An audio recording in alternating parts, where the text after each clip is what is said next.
Nabigo nga si Annalyn matapos nga niyang subukan na sabihin ang kanyang mga nakita na files kung saan may anomalyang nangyayari at ang lahat ay kagagawan nga nitong si Justine. Matapos kasing ipakita kay Giselle ang mga yun, ay nagulantang siya sapagkat iba na nga ang nakasulat doon. Puro memo na nga ng Apex. Sapagkat itong si Zoe ay agad na ginawa ng paraan nang sa ganun ay hindi tuluyang mabisto itong si Justine. Dito nga ay kakausapin niya ang kanyang ina at ama. Sasabihin nito na naguguluhan siya sapagkat hindi siya namilikmata. Talagang nakita niya sa kanyang dalawang mata na merong files kung saan nakalahad nga doon ang kakaibang nangyayari sa budget. Binigay pa nga niya ito at binuklat pa nga ito ni Zoe.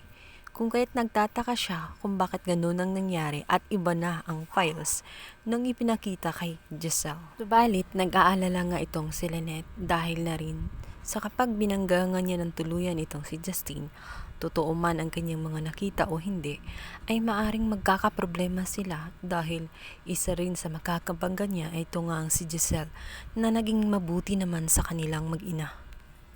Kaya naman, upang makaiwas na nga sa gulo, sinabihan siya ni RJ na hayaan na lang at ipagdasal na lang na si Justine ay magbago din at bigyan ng pangalawang chance. Kakausapin na lang umano niya ang mga board member nang sa ganun hindi na maulit ang pangyayari dahil isa lang din itong kahiyan sa kanilang pamilya. Ang hindi alam ng lahat ay si Zoe ang may pakana matapos kasing sabihin ni Moira na hindi pwedeng malaman nila ang ginagawa nitong si Justine. Hindi pwedeng makulong si Justine kung kaya't ginawa niya ito ng paraan.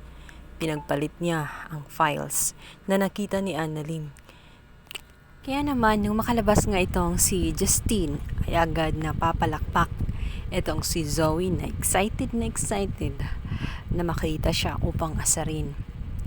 Dito nga'y mabibiso na nga siya nitong si Zoe at sasabihin na wag na siyang magpakaila at wag na siyang magpaka-plastic sa kanya dahil alam na niya ang baho nitong si Justine na may tinatago ding tamaan.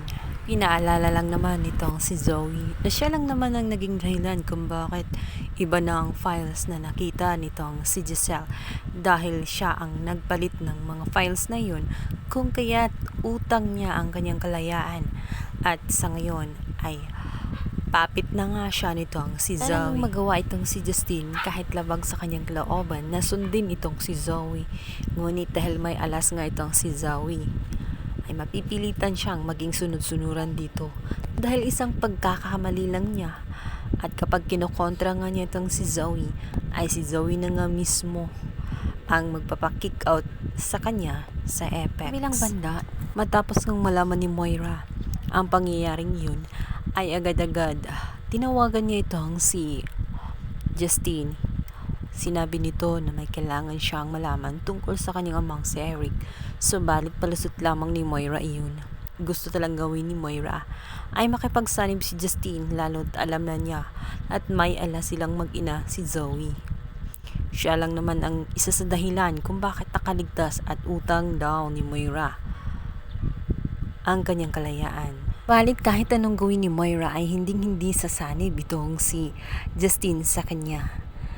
Nalilito siya at ayaw din niya dahil alam niya kung gaano nga kasama itong si Moira at maaring kalaunan ay ilalaglag din siya nito. Gagamitin lamang siya ni Moira para sa kanyang sariling interest.